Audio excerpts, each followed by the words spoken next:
Jeg hedder Karina Dahl, og jeg er chef for vores research-afdeling her i Byggefakta. Jeg har arbejdet her i rigtig mange år, siden 1997, så jeg har været med i branchen i rigtig mange år.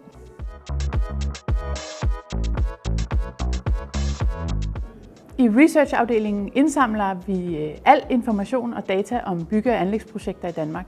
Vi følger alle projekter fra start til slut i forskellige stadier, alt efter hvor langt man er med projektet.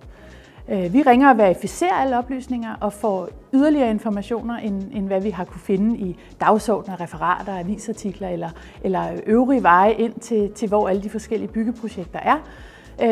Så ringer vi op, verificerer og får alle de gode informationer, som er nødvendige for vores kunder ude på den anden side, som arbejder med de her projekter.